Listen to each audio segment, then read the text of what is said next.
After the end of World War II, the world was split into two, East and West. This marked the beginning of the era called the Cold War.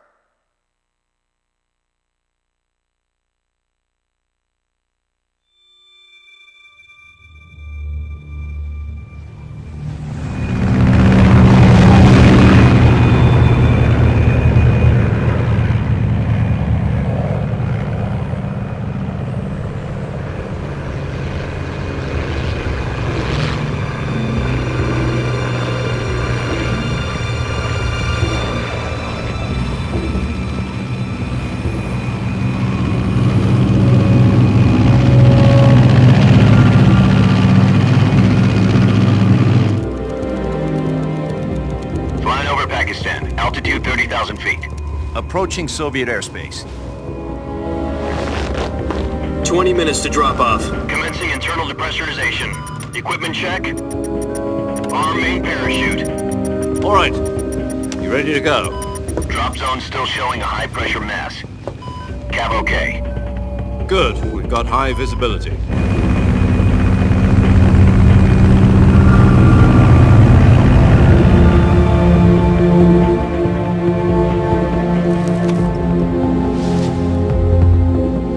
Put out that cigar. Connecting oxygen hose to interior connector. Put on your mask.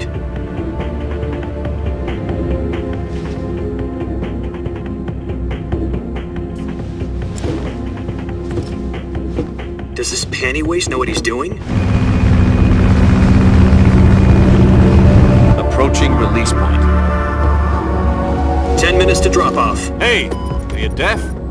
He said put out the cigar and put on your mask.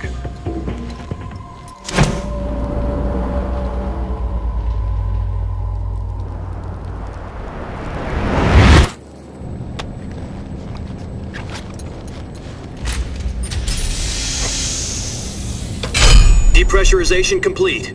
Checking oxygen supply. 6 minutes to drop off. Opening rear hatch.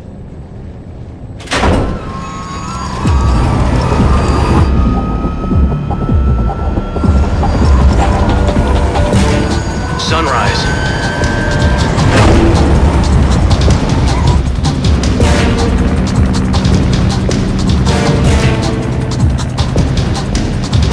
External temperature minus 46 degrees Celsius. 2 minutes to drop off. Stand up. You'll be falling at 130 miles per hour. Try not to get frostbite from the wind chill. 1 minute to drop off. Move to the rear. Activate bailout model. This is one for the history books. The world's first halo jump. 10 seconds to drop off. Stand by. Status okay. All green. Prepare for drop-off. Countdown. 5, 4, 3, 2, 1. Spread your wings And fly. God be with you.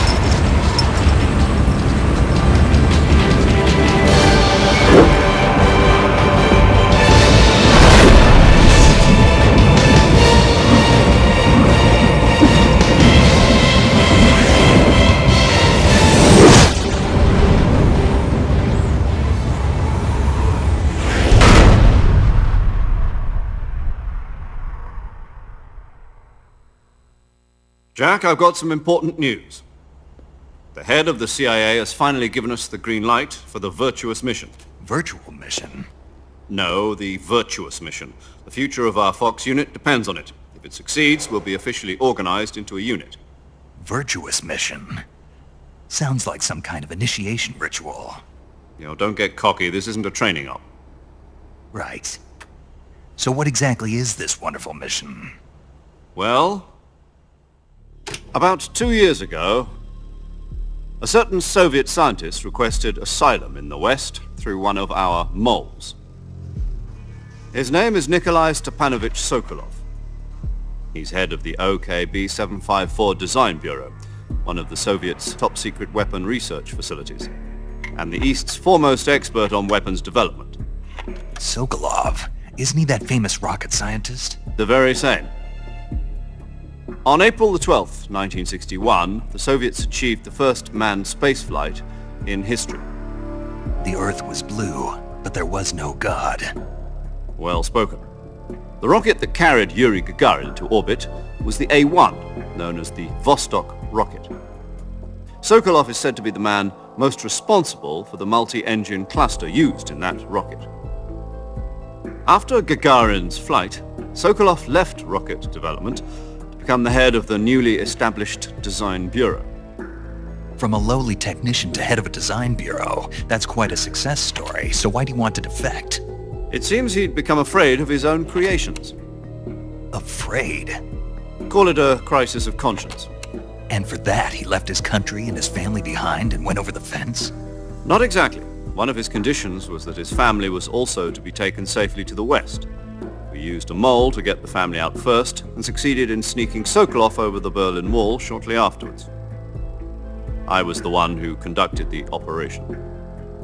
The security on the eastern side was still full of holes back then. Then what?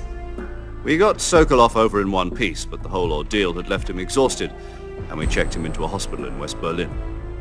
It took him 2 weeks and more than 600 miles to get from the research facility in the Soviet Union to Berlin. He was in no condition to say anything coherent. And it was only a week later that we had something much bigger on our hands. The Cuban Missile Crisis. October the 16th, 1962, President Kennedy received word that the Soviets were in the process of deploying intermediate-range ballistic missiles in Cuba. The President demanded that the Soviets dismantle and remove the missiles. At the same time, he announced a naval blockade to prevent further missile shipments from reaching Cuba. But the Soviets didn't back down, instead placing their armed forces on secondary alert. Soviet transport ships carrying missiles continued on course towards Cuba. US and Soviet forces went on alert for an all-out nuclear war. Frantic negotiations were conducted through the UN's Emergency Security Council and unofficial channels to end the hair-trigger standoff. Finally, on October the 28th, the Soviet Union agreed to remove its missiles from Cuba, and so the world avoided a nuclear holocaust. But in order to get the Soviets to pull their missiles out, we had to make a deal. You mean the one where the US agreed to remove its IRBMs from Turkey? No. The Jupiter IRBMs deployed in Turkey were obsolete, and we were going to get rid of them anyway. They had no strategic value whatsoever to either the US or the Russians. The Turkey deal was a ruse, a cover story that was fed to the other intelligence agencies around the world. So what did the Russians really want? Sokolov. They wanted us to return Sokolov. You mean the Soviets pulled out of Cuba just to get their hands on Sokolov? That's right. What the hell was he working on? At the time, we had no idea. We were running out of time. It was either give up Sokolov or risk full-scale nuclear war. In the end, we had no choice. President Kennedy gave in to Khrushchev's demand. The next day, I got Sokolov out of the hospital, handing him over to agents on the eastern side. Sokolov kept on screaming, "Save me," until he disappeared from my sight. Then a month ago, we received some new information from one of our moles. About Sokolov? Yes.